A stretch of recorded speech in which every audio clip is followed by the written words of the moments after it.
하늘에 계신 우리 아버지, 이 땅에는 희망보다 절망스러운 일이 많고 기대보다 실망스러운 일이 너무 많아 낭패와 실망당한 뒤에 주님께 돌아왔습니다. 너무나도 성결하신 주님 앞에 저희는 거룩함을 놓치고 때묻은 삶이었습니다. 한없이 진실하신 주님 앞에 우리는 거짓과 위선으로 일관하며 살아온 저희의 허물과 죄를 사하여 주시옵소서. 불티가 위로 날아가듯이 고난은 우리 인생들을 향해 노도처럼 덮치고 우리 성도들을 향해 광풍처럼 덤비고 있습니다. 이때의 고난을 기회로 삼지 못하고 이 기회를 절망으로 삼고 낭망하였던 연약한 믿음이었습니다. 주님께서 믿음이 적은 자들이라고 안타깝게 물으시는데 큰 믿음을 사모하지 못했습니다. 주님께서는 왜 믿음이 없느냐고 안쓰럽게 물으시는데 내게 이 정도도 믿음이 없을 줄이야 깨닫지 못했습니다. 주님께서는 왜 두려워하느냐고 불쌍히 보시며 물으시는데 두려움을 주인 삼은 것처럼 믿음이 흔들리는 저희의 바닥난 믿음을 용서하여 주시옵소서. 고난이 기회라고 수없이 들었지만 들은 것으로 끝이었습니다. 위기가 기회라고 수없이 말하였지만 말한 것으로 끝이었습니다. 정작 위기의 가시밭길이 왔을 때 가시를 뽑는 기회로 바꾸지 못했습니다. 정작 위기의 고난이 왔을 때 길바닥과 같이 강팍하였습니다. 막상 위기의 고난이 덤빌 때 돌같은 마음이 되었습니다. 누구의 말도, 누구의 음성도, 누구의 가르침도 전혀 듣지 못하는 교만한 귀를 용서하여 주시옵소서. 항상 도사리고 있는 숱한 위기의 고난을 내게 주신 은혜의 기회로 삼지 못했습니다. 언제나 잠복해 있는 그 많은 위기의 고난을 그릇 행하던 생활을 접는 축복의 기회로 여기지 못했습니다. 언제나 대들고 어디서나 덤비고 있는 위기의 고난 때문에 주의 말씀을 지키게 되는 유익이었다고 간증하지 못했습니다. 험한 인생길에서 마음 지치게 하는 위기에 고난당한 것이 주의 율례를 배우는 유익한 기회라고 해석하지 못했습니다. 고난당한 것이 나를 쓰기 시기에 앞서 흔드시는 하나님 앞에 요제임을 미처 깨닫지 못했습니다. 위기가 기회이고 고난이 은혜임을 모른 채 자주 주눅이 들어 원망하고 수없이 실망하며 불평하였던 그 많은 세월을 낭비하며 살아온 희미한 신앙과 미지근한 믿음을 주님 앞에 낱낱이 자백드리겠습니다. 이 시간 우리에게 주신 하나님의 말씀은 요한복음 9장 1절에서 11절입니다. 우리 한 목소리로 함께 읽겠습니다. 예수께서 길을 가실 때 날때부터 맹인된 사람을 보신지라 제자들이 물어 이르되 라삐여 이 사람이 맹인으로 난 것이 누구의 죄로 인함이니까 자기니이까 그의 부모니이까 예수께서 대답하시되 이 사람이나 그 부모의 죄로 인한 것이 아니라 그에게서 하나님이 하시는 일을 나타내고자 하심이라. 때가 아직 낮음에 나를 보내신 이의 일을 우리가 하여야 하리라. 밤이 오리니 그때는 아무도 일할 수 없느니라. 내가 세상에 있는 동안에는 세상의 빛이로라. 이 말씀을 하시고 땅에 침을 뱉어 진흙을 이겨 그의 눈에 바르시고 이르시되 실로암 못에 가서 씻으라 하시니 실로암은 번역하며 보냄을 받았다는 뜻이라. 이에 가서 씻고 밝은 눈으로 왔더라. 이웃 사람들과 전에 그가 거린인 것을 보았던 사람들이 이르되 이는 앉아서 구걸하던 자가 아니냐. 어떤 사람은 그 사람이라 하며 어떤 사람은 아니라 그와 비슷하다 하거늘 자기 말은 그가 그러하니 그들이 묻되 그러면 내 눈이 어떻게 떠졌느냐? 대답하되 예수라 하는 그 사람이 진흙을 이겨 내 눈에 바르고 나더러 실로암 못에 가서 씻으라 하기에 가서 씻었더니 보게 되었노라. 아멘.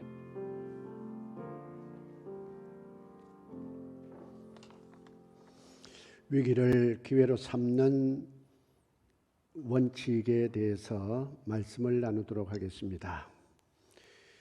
문제를 풀어서 문제 아닌 것으로 풀어가는 사람이 있고, 문제되지 않는 것을 더욱 문제로 만드는, 위기로 만드는 그런 사람 또한 있습니다. 문제를 풀지 못해 점점 평생 문제를 점점 꼬이게 만드는 사람이 있고, 문제를 능숙하게 척척 풀어내는 그런 사람도 있습니다. 위기가 우리의 기회로 만들어지는 축복의 계기가 되기를 주의 이름으로 축원합니다. 문제 아닌 것을 위기로 삼는 사람들이 오늘 성경 본문에 나오는데, 첫째 제자들입니다. 2절 말씀입니다. 제자들이 물어 이르되 랍비여, 이 사람이 맹인으로 난 것이 누구의 죄로 인함이니까? 자기니까 그의 부모니까? 이 제자들은 이 사람이 맹인된 것이 누구의 문제냐, 약점을 찾습니다. 무슨 이유 때문인지 흠을 찾아내고자 합니다. 맹인된 이 원인과 이유 가운데 부모든지 자기 자신이든지 어떤 약점이 있었느냐, 어떤 죄가 있었느냐, 문제를 찾고 흠집을 찾으려고 하는 사람입니다. 두 번째 사람이 나옵니다. 바리새인들입니다. 16절입니다. 바리새인 중에 어떤 사람은 말하되 이 사람이 안식일을 지키지 아니하니 하나님께로부터 온 자가 아니라 하며, 어떤 사람은 말하되 죄인으로서 어떻게 이러한 표적을 행하겠느냐 하여 그들 중에 분쟁이 있었더니, 분쟁은 싸운다는 것입니다. 일만 생기면 일거리도 아닌 것을 가지고 기뻐하고 즐거워해야 될 좋은 일이 생겼는데도 싸움박질을 합니다. 싸움이 터집니다. 싸움을 만드는 자입니다. 세 번째 사람이 있습니다. 유대인들입니다. 18절입니다.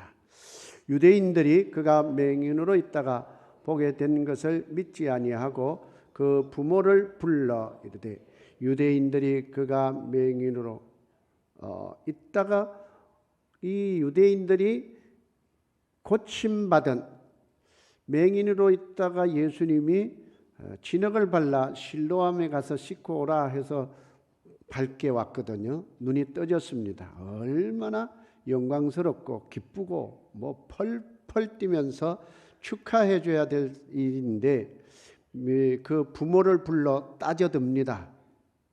부모에게 뭔가를 추궁하고 있습니다. 문제를 만듭니다.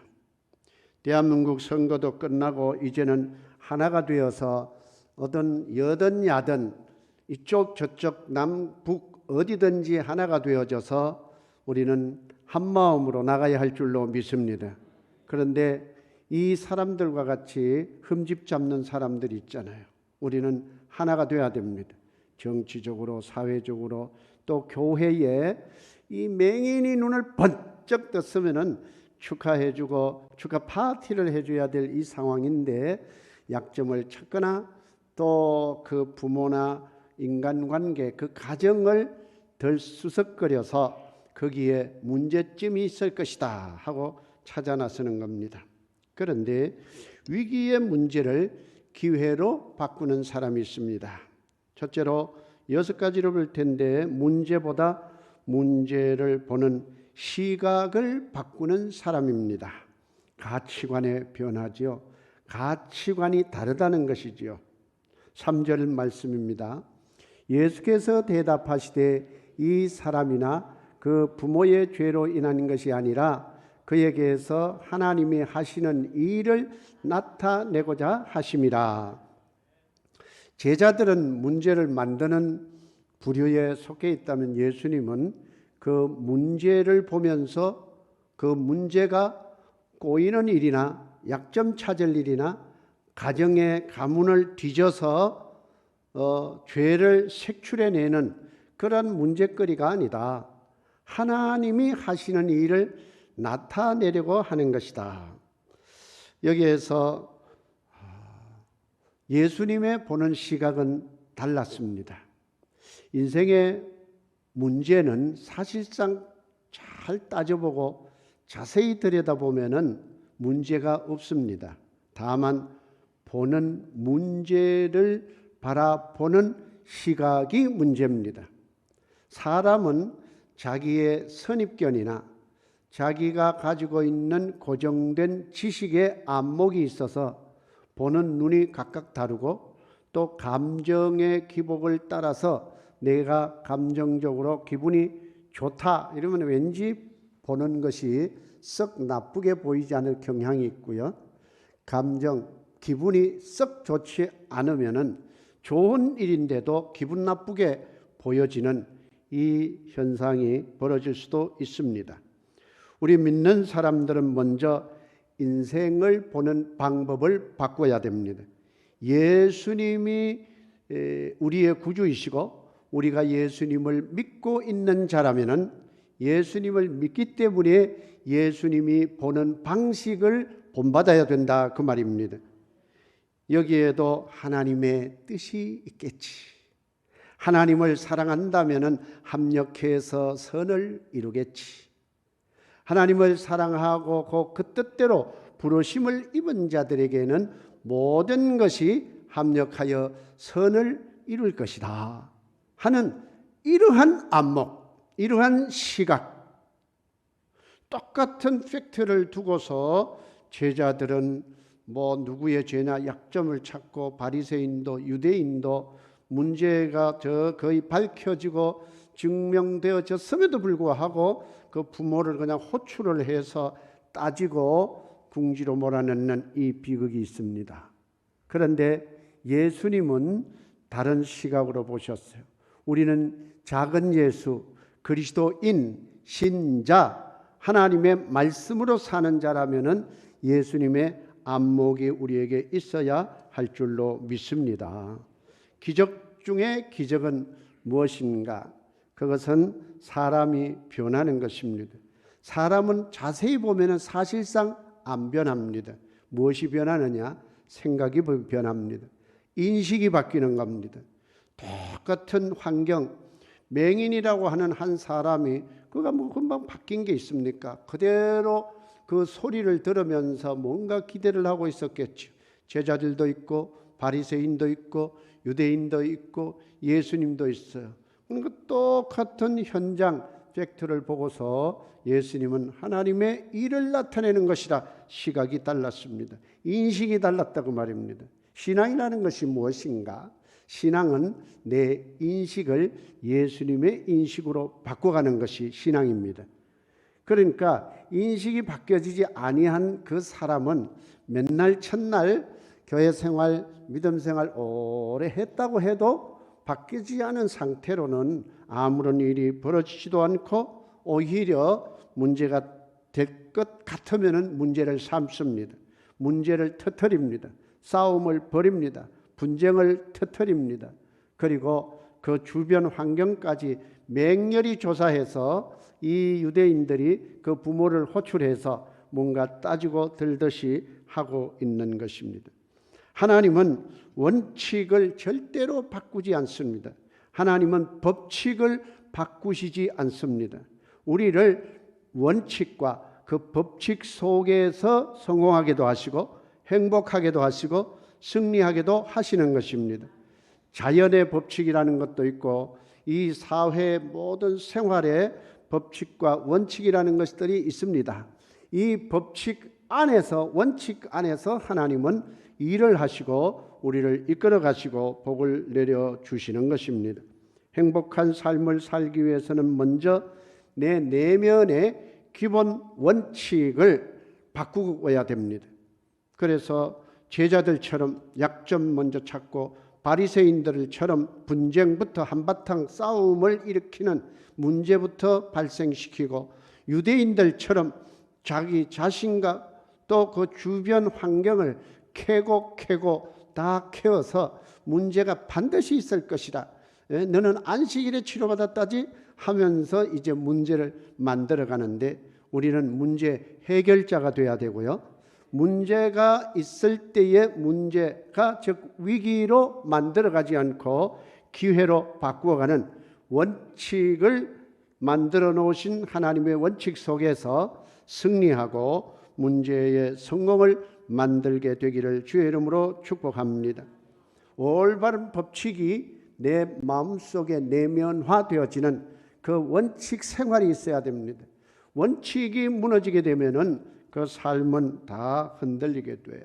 하나님 중심, 성경 중심, 교회 중심, 예배 중심, 플랫폼 처치라고 하는 상당히 알듯 말듯한 그런 용어들이긴 한데요. 한 번에 다 설명되어질 수는 없으나 이 원칙, 기본 플랫폼이 딱 정리가 되어 있을 때 그 원칙 안에서 하나님은 우리를 구원하시고 승리하게 하시고 성공하게 하시고 행복하게 하시고 사랑하게 하셔서 하나님이 우리를 이끌어 가시는 것이라 하는 것입니다. 그러므로 우리는 원칙이 뭐냐?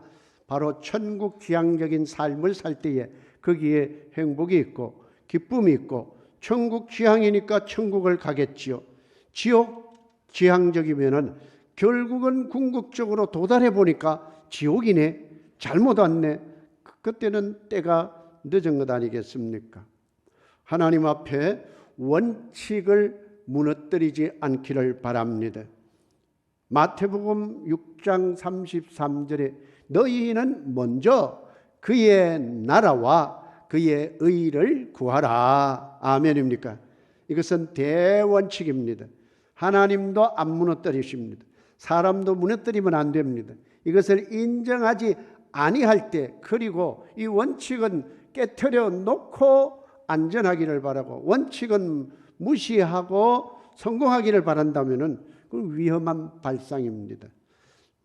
자동차가 노선을 지키면서 가야 가드레일, 중앙선도 넘지 말고 양쪽 가드레일도 넘어가지 말고 차선을 지켜서 잘 가야 안전하게 목표 지점에까지 도달할 수 있는 것 아닙니까?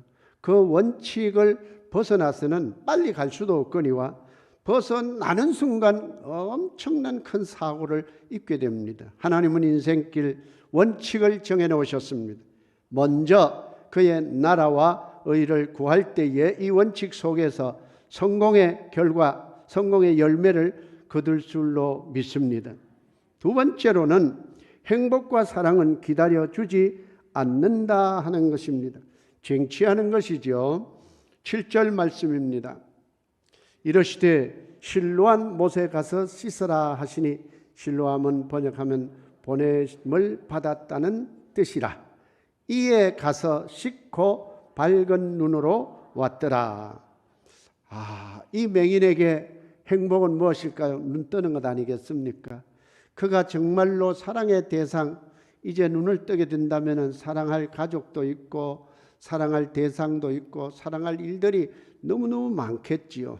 그런데 눈을 뜬 상태가 못 되다 보니까 얼마나 참 슬프겠습니까? 그러니 기다리고 있으면 눈이 떠여지는 겁니까? 가만히 있고 세월이 가면 해결이 되는 겁니까? 시간이 문제야, 시간 가면 해결돼. 그렇습니까? 이분이, 이 맹인이 시간이 가면 해결이 되는 겁니까? 아닙니다. 해결이 되지 않습니다. 시름만 깊어지고 슬픔만 더 가득해질 것이고, 정말로 소외된 그 불쌍한 인생 처지가 그대로 있는 겁니다. 믿음의 사람은 기다리는 것, 행복과 사랑을 기다리는 것이 아니라 차지하는 것입니다. 쟁취하는 것입니다. 우리는 얻는 것입니다. 챙기는 것입니다. 너희는 천국에 대해서 말씀하시는 예수님이 천국은 침노하는 자가 빼앗느니라. 할렐루야. 다 같이요. 천국은 침노하는 자가, 힘쓰는 자가 빼앗느니라.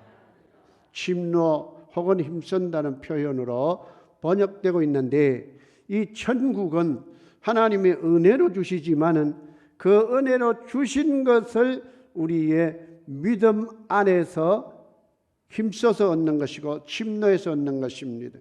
우리 주님은 기적의 주님이십니다. 능력을 가지고 계신 전능하신 분이십니다. 거기에 사랑까지 가지고 계십니다. 그래서 그 사랑을 우리에게 주면 우리는 행복을 얻습니다. 그 행복 우리를 기다려주지 않습니다. 이 맹인에게 눈뜨는 그 즐거움, 행복, 그 영광스러운 순간 그냥 오는 것입니까? 세월이 말해줄 거야. 때가 되면은 내 믿음도 올라가고 행복해지고 성공하게 되고, 아닙니다. 차지하는 것입니다. 얻는 것입니다. 쟁취하는 것입니다. 힘쓰는 자가, 침노하는 자가 얻는 이 믿음을 우리 속에서 더욱 발동시켜야 할 줄로 믿습니다. 과거는 반성하는 사람을 좋아하고, 현재는 성실한 사람을 좋아하고, 미래는 도전하는 사람을 좋아합니다. 미래의 행복이 기다리고, 미래의 성공이 기다리고, 미래의 웃음이 기다리고, 좋은 것이 기다린다면 도전하는 자에게 주어지는 것입니다. 붙드는 자의 몫입니다. 모든 미래의 행복과 중요한 내용들, 보물들이 누구에게나 다 공평하게 예약되어 있습니다. 그러나 누구의 소유가 되느냐, 그것은 믿음으로 차지하는 자의 몫이 될 줄로 믿습니다. 가져야 됩니다. 차지해야 됩니다. 그러니 행복과 사랑은 기다리다 보면은 오는 것이 아니라 힘쓰고 애써 하나님 나라의 이 일을 붙드는 자의 몫이 될 줄로 믿습니다. 이 맹인으로 말하면은 예수님께서 실로암 못에 가서 씻어라, 그 자리에서 눈을 뜰지어다 이렇게 하셔도 될 텐데 왜 실로암에 가라고 그랬을까요? 이게 순간부터 이 사람에게는 굉장히 무거운 짐이 됩니다. 굉장히 부담스럽습니다. 실로암까지 그리 먼 거리는 아니지만은 맹인으로서 가는 길은 너무너무 먼 거리입니다. 힘든 길입니다. 또 더듬거려야 됩니다. 자빠져야 됩니다. 엎어져야 됩니다. 부딪혀야 됩니다. 얼마나 힘들고 어려운 일. 주님을 믿으신다면 주님의 말씀 따라 행동으로, 믿음으로 붙잡으시기를 바랍니다. 실로암 속에 그야말로 이 맹인에게 영광이 숨겨져 있을까요? 아닙니다. 그 어둠 속을 헤치고 캄캄한 밤, 어두운 밤, 새벽을 향해, 새벽이 뭡니까? 환해지는 것인데 이 사람은 아침에도 새벽, 한낮에도 새벽, 저녁에도 새벽, 밤중에도 새벽 없었습니다. 항상 밤중이었습니다. 그런데 예수님의 말씀이 떨어진 순간 새벽은 실로암에 있었던 것입니다. 실로암까지 가는 투자가 있어야 됩니다. 실로암까지 가는 순종이 바로 기적이었습니다. 축복과 능력과 기적은 어떤 특별한 미러클, 어떤 기적적인 상황이 만들어주는 것이 아니라 순종 속에 기적이 있습니다. 그러니 중요한 결단을 해야 됩니다. 걸어가야 됩니다. 엎어져야 됩니다. 넘어져야 됩니다. 무릎 다쳐야 됩니다. 잘 다니던 길일 수도 있고 모르던 길일 수도 있지만은 그 실로암이 그 애가 어디를 어떻게 가서 알겠습니까? 옆 사람에게 실로암이 맞습니까? 요리 가면 실로암인 길입니까? 물어야 되고 엎어져야 되고 넘어져야 되고 다쳐야 되고 무릎 깨져야 되고 얼마나 그냥 손으로 이렇게 쏙 올려서 그냥 나을지어다, 눈 뜰지어다, 예수님 그렇게 말씀하셔도 되는데 왜 이렇게 행동을 필요로 하는 순종을 원하셨을까? 하나님은 기적의 하나님이십니다. 은혜를 주시는 분이십니다. 우리에게 희망을 보관해 놓으시고 언제든지 좋은 것을 베풀어 주시는 하나님이십니다. 그런데 순종을 요구하십니다. 순종 속에 기적이 담겼습니다. 순종 속에 영광이 달렸습니다. 순종 속에 행복과 사랑이 기다리고 있습니다. 그런데 순종은 싫어하거든요. 사람들 싫다 이거죠. 왜? 그 순종하려면 바쁜데 힘든데 넘어지고 자빠지고 무릎 깨지고 발목 다치고 사람들에게 이 사람 저 사람에게 물으면서 물어 실로암까지 가야 되는 이 고달픈 일들을 왜 해야 돼? 왜 예배 드려야 되는데? 왜 기도를 내가 날마다 해야 되고 시간마다 순간마다 해야 되는데? 하나님은 은혜로우시고 내가 하나님을 믿고 있는데, 이러한 단순한 생각이십니까? 기적은 기다려 주지 않고 행복과 사랑은 기다리는 것이 아니라 붙드는 것입니다. 챙기는 것입니다. 침노하는 것입니다. 시편 119편 105절에 주의 말씀은 빛이십니다. 길의 등불입니다. 아멘입니까? 캄캄합니까? 이 맹인에게는 너무 신뢰함까지가 캄캄합니다. 그런데 신뢰함에 눈뜨는 작업 능력이 거기에 있는 것이 아니라 가서 그냥 진흙을 발라줬으니까 가서 씻어야 되는 거예요. 순종 자체가 그게 기적인 것이고 행복인 것이고 능력인 것이고 은혜인 것이고 하나님의 축복인 것입니다. 할렐루야. 주여 병든 우리의 몸도 마음도 영혼도 오늘 이 말씀을 들으면서 이 시간 현장에서 예수 그리스도의 이름으로 치료받고 회복되기를 주의 이름으로 축원합니다. 특별 집회가 있어야 되고 특자가 들어가는 어떤 곳에 가야만이 되는 것이 아니라 이 시간 예배드리는 이 즐겁고 하나님을 사랑하는 하나님을 향한 사랑이 이 예배로 표현되어질 때에 하나님의 놀라운 기적과 은혜의 역사가 나타날 줄로 믿습니다. 그래서 인생은 사랑을 표현하는 작업이라 그렇게 볼 수 있습니다. 이 사랑의 표현은 무엇일까? 행동하는 삶이지요. 16절 말씀입니다. 바리새인 중에 어떤 사람은 말하되 이 사람이 안식일을 지키지 아니하니 하나님께로부터 온 자가 아니라 하며, 어떤 사람은 말하되 죄인으로서 어떻게 이런 표적을 행하겠느냐 하여 그들 중에 분쟁이 있었더니, 지금 이 바리새인들은 예수님이 안식일 날은 바위에 침을 뱉으면 괜찮고 흙바닥에 침을 뱉으면 흙이 탁 파이잖아요. 얼마나 파일까요? 0.1mm 같은 침들. 그러면은 바위에 뱉으면은 안식일을 범한 것이 아니고 안 파이니까, 흙바닥에 뱉으면은 땅을 팠으니까 침 뱉은 것이 문제가 아니라 땅을 팠다 이거예요. 왜 안식일 날 땅 파는 일 왜 하냐 이거죠. 참 기가 막히죠. 뭐 그런 일들이 엄청 많습니다. 어마어마하게 많습니다. 그러니까 예수님이 진짜 하나님께로부터 온 하나님의 아들이겠느냐? 아니지. 그런데 죄인인데 어떻게 또 그런 기적을 행할 수가 있느냐? 그래서 막 싸우는 분쟁이 일어나는 이 문제가 발생을 합니다. 자, 그러면은 인생을 이 맹인은 예수님이 실로암에 가서 씻어라 할 때에 예수님을 믿지 않았다면, 그걸 신뢰하는 마음이 없었다면, 믿음, 소망, 사랑은 항상 있을 것인데 그 중에 제일은 사랑이라. 야, 이분 정말 고마운 분이구나. 막 사랑의 마음이 막 일어나고 불릴듯 불타오르듯 속에서 꿈틀꿈틀하지 않았겠습니까? 그런데 사랑은 표현하는 것입니다. 종은 울릴 때까지는 종이 아닙니다. 그림은 감상할 때까지 그림이 아니고, 노래는 부를 때까지는 노래가 아니고, 축복은 감사할 때까지는 축복이 아니고, 사랑은 표현할 때까지는 사랑이 아닙니다. 이 맹인은 주님, 예수님 본 적은 없으나 들은 적은 있어요. 그래서 그가 가서 씻으라고 할 때 그분이 사랑스럽고 신뢰가 가고 믿어지는 겁니다.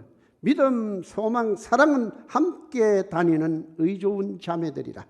그래서 실로암까지 가는데 순종하는 것 자체가 주님께 대한 사랑의 표현입니다.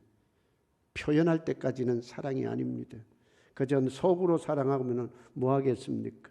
이 사랑의 표현, 그것은 바로 우리의 권태로움과 아픔과 상처와 위기와 문제가 많은 이 코로나 팬데믹과 모든 인생살이 가운데서 사랑을 표현하고 사랑을 드러낼 때, 사랑의 대상이 누구냐에 따라서 그 결과는 어마어마하게 다릅니다. 짝사랑하던 사람이 쌍방이 사랑하게 되면은 뭐 결혼이 되든지 골인이 되든지 사업적인 것을 사랑한다면은 그것으로부터 많은 이윤을 챙기게 되고 남기게 되겠지요. 그런데 스가모니 사랑하고 공자님 사랑하고 또 아니면은 마호мет을 사랑하고 있다면은 불교 철학적인 그런 심연에 빠질 수가 있고, 아니면 다른 종교에 심취될 수 있지만은 생명이시고 구원이신 예수님을 사랑한다면은 우리의 생명이 구원을 얻게 될 것입니다. 영혼이 구원을 얻습니다. 우리의 몸도 치유받을 줄로 믿습니다. 이 맹인에게는 사랑의 대상이 지금까지는 무엇이었겠습니까? 구걸해야 되고 힘들었던 삶의 환경이었을 수 있고, 좋은 착한 사람 한 푼 두 푼 던져주는 것이 자기에게 생계였겠지만은 이제 예수님은 그의 사랑의 표현 대상인데 첫 번째로는 행동으로 나타났습니다. 말로도 고백할 수 있고 사랑합니다 나의 예수님, 말로 표현하는데 행동은 전혀 아닌 실천적 이단이 있고 교리적 이단이 있습니다. 예수님을 부정하고 성경을 부정하고 성부, 성자, 성령 삼위일체를 부정하고 하는 것은 교리적으로 이단이라고 말을 합니다. 그런데 겉으로 볼 때는 뭐 사도신경도 하고 성부, 성자, 성령 하나님도 인정하고 예수님이 구주라고도 고백을 하고 기도도 하는 거 보니까 맞는 것 같은데 행동은 전혀 다르게 살아요. 그것은 실천적, 행동적 이단이라고. 그 사람들이 바로 바리새인들, 서기관들입니다. 사랑하는 여러분, 우리가 예수님을 인정하지 않는 사람이 있겠습니까? 그런 사람이 어찌 이 자리에 나왔겠습니까? 하지만 내 삶, 내 행동, 액션이 다른 길로 가고 그 가치관이 주님과 다르다면은 주님과 함께하지 아니하는 자니까 주님을 해치는 자라고 그랬습니다. 우리는 주님과 동행하는 사랑의 표현하는, 사랑을 표현하는 이 작업의 인생을 살게 되기를 주의 이름으로 축복합니다. 외로움이 무엇입니까? 요즘 뭐 외롭다, 감성적으로, 감정적으로 많이 하는데, 외로움은 하나님이 함께 하시는 것을 거부하는 것입니다. 나는 능력이 없어요. 하나님의 전능하심을 믿지 않는 것입니다.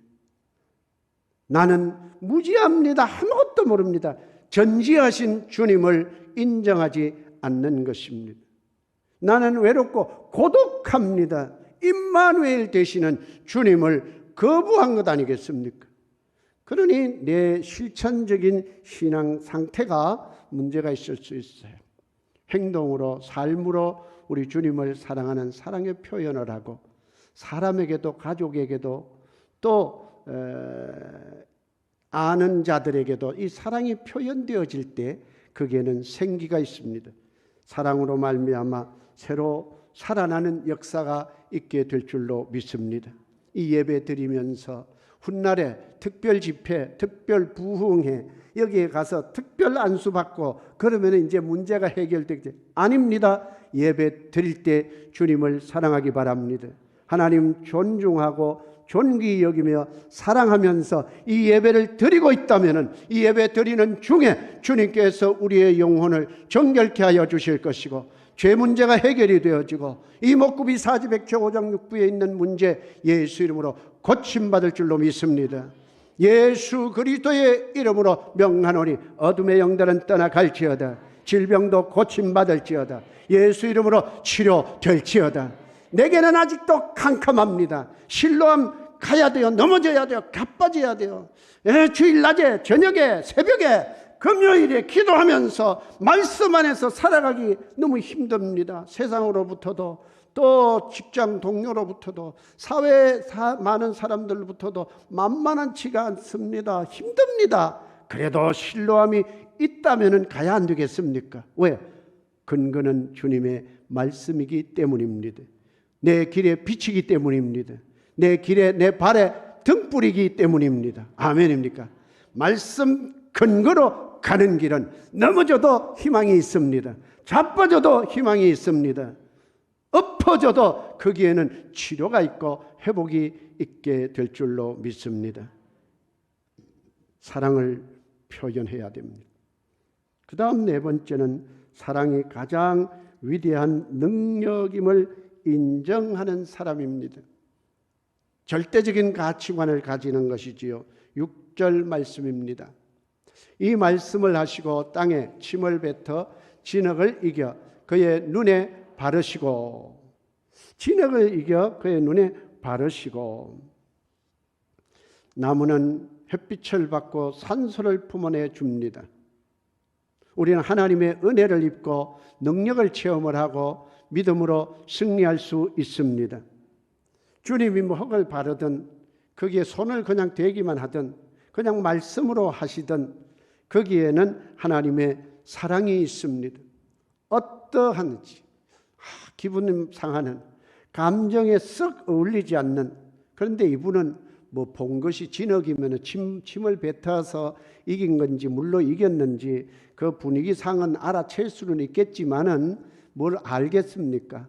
그 색깔이 어떤지 지저분한지 잘 모르겠어요. 그저 냄새 정도로 알 수 있었을 것입니다. 그런데 예수님이 그것을 발라요. 바르든지 말씀하시든지 실로암에 가라고 하든지 가서 씻으라고 하든지 예수님은 하실 수 있는 분입니다. 예수님은 고칠 수 있는 분입니다. 이거 믿어지니까 발라서 눈 떠라 하든지 바르고 난 뒤에 실로암에 가라 하든지 그 맹인에게는 아무 상관이 없습니다. 다만 주님과의 주님을 바라보는 절대적인 가치관 흔들리지 않았다는 것, 이것이 중요한 것입니다. 주의 말씀, 주님을 절대적으로 의지하는 것입니다. 수고하고 무거운 짐진 자들아 다 내게로 오라. 내가 너희를 쉬게 하리라. 왜 주님께로 오지 않습니까? 내가 지금 왔는데요. 왔다고 생각합니까? 속지 않기를 바랍니다. 주님께로 완전히 투항해야만 평강이 있고 회복이 있고 구원이 있고 모든 율법적인 선에서 또 벗어나는 은혜가 있을 줄로 믿습니다. 이사야 30장 20절에 보면은 너희가 환난의 뜻과 고생의 물을 주시나 내 스승은 다시 숨기지 아니하시리니 내 뒤에서 말소리가 들려 이르기를 이것이 정론이 바른 길이니 이리로 행하라 할 것이요. 환난의 뜻과 고생의 물을 주시나 얼마나 힘들고 어렵습니까? 맹인만큼 힘들고 어려운 일이 또 어디 있겠습니까?